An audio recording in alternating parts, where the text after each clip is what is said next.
Ils sont forts, ils sont très forts, très forts. C'est le seul pays au monde qui peut réussir des coups pareils. Je vais vous parler bien évidemment des États-Unis. Bonjour et bienvenue sur ActuPV. Les États-Unis, dans la nuit d'hier à aujourd'hui 3 janvier 2026, ont mené des frappes dans la capitale vénézuélienne, Caracas.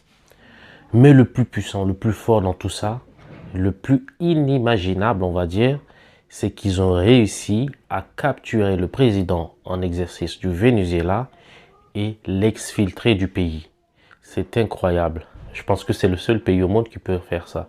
Vu l'écart de puissance entre les États-Unis et le Venezuela, oui, ouais, on pourra dire oui, c'est simple, c'est les États-Unis.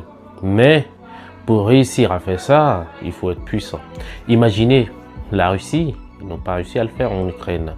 La France, ils n'ont pas réussi à le faire en Libye. Il y a plein d'exemples pareils. Soit il faut l'éliminer, mais recapturer ce mec, ce que le président en exercice et l'exfiltrer du pays. Franchement, c'est que les États-Unis et je pense qu'il y a déjà des précédents. Alors, je ne suis pas historien, je commente un peu l'actualité qu'on a en chaud ici. Quoi qu'il en soit, imaginez les États-Unis, donc avec cette puissance, rentrer dans un pays, prendre votre président tranquille, sans vraiment confrontation, on va dire, avec des services spéciaux qui sont venus récupérer le président et sa femme. Donc certainement, ils étaient couchés, ils dormaient, et les ont exfiltrés du pays, de leur propre pays. Alors, qu'est-ce qui s'est passé réellement, les amis? Les États-Unis ont attaqué différents endroits du Venezuela. Selon moi, c'est pas vraiment des endroits très stratégiques, c'est plutôt plus pour la communication parce qu'il semblerait qu'ils auraient attaqué le monument d'Hugo Chavez, donc un président révolutionnaire du Venezuela qui est très connu, donc juste pour l'image. Hein.